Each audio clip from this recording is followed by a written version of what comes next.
গলে এই মুহূর্তে চলছে বাংলাদেশ শ্রীলঙ্কা টেস্ট এবং এই টেস্টে বাংলাদেশের ব্যাটসম্যানরা কিন্তু খুবই ভালো করছেন, সেঞ্চুরি পাচ্ছেন, ব্যাটিংয়ে বাংলাদেশ ভালো করছে।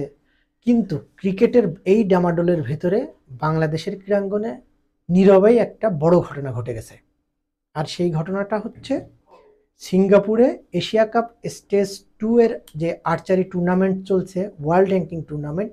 এই টুর্নামেন্টে বাংলাদেশের একজন আর্চার আলিফ, আব্দুর রহমান আলিফ, তিনি রিকাব পুরুষ এককে গোল্ড জিতেছেন। এশিয়া কাপে বাংলাদেশের যে আর্চার, তিনি যে মানে সোনা জিতেছেন, এইটা কিন্তু বাংলাদেশের ক্রীড়াঙ্গনের একটা বড় ঘটনা। বিশেষ করে এইসব অবহেলিত খেলা বা একটু অপ্রচলিত খেলা, এগুলোর খোঁজ খবর বাংলাদেশের সাধারণ মানুষ কিন্তু একটু কমই রাখে। কিন্তু যেহেতু অলিম্পিকের ইভেন্ট, এই ইভেন্টে বাংলাদেশের একজন আর্চার সিঙ্গাপুরে এশিয়া কাপের মতো একটা বড় প্রতিযোগিতায় গোল্ড জিতে বাংলাদেশকে এবং বিদেশের মাটিতে বাংলাদেশের লাল সবুজের পতাকা উড়াচ্ছেন, বাংলাদেশের জাতীয় সঙ্গীত বাজাচ্ছেন, এটা কিন্তু অনেক বড় পাওনা, অনেক বড় পাওয়া। আমার আলোচনাটা আসলে এখানে না, আমার আলোচনাটা হচ্ছে এই রিকাব ইভেন্টে বাংলাদেশে কিন্তু এর আগে দাপটের সঙ্গে খেলেছিলেন রোমান সানা, যিনি বৈশ্বিক কোনো টুর্নামেন্টে বাংলাদেশের হয়ে প্রথম পদক জেতেন নেদারল্যান্ডে। তিনি জিতেছিলেন ওয়ার্ল্ড চ্যাম্পিয়নশিপে ব্রোঞ্জ জিতেছিলেন।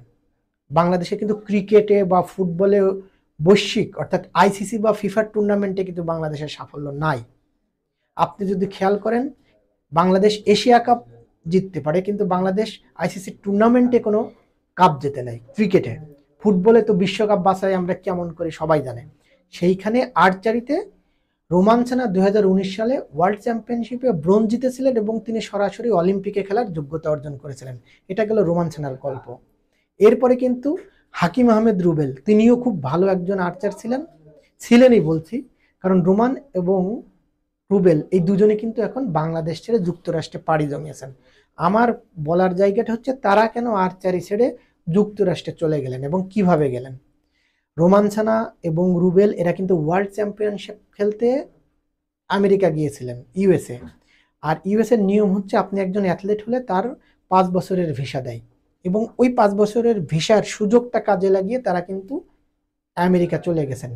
আমার প্রশ্নটা হচ্ছে কেন বাংলাদেশের এই অ্যাথলেট বাংলাদেশ ছেড়ে চলে গেছে। এই কারণে তারা যে আক্ষেপ, যে হাহাকার, বুকের ভিতরে যে বেদনা, সেইগুলো নিয়েই তারা পাড়ি জমিয়েছেন। কারণ এত বড় একটা অর্জন, এশিয়া কাপের মতো একটা বড় পর্যায়ে গোল্ড জেতা, এগুলো কিন্তু বাংলাদেশ মূল্যায়ন করেনি, ফেডারেশন মূল্যায়ন করেনি, সরকার মূল্যায়ন করেনি, যার কারণে তারা চলে গেছেন।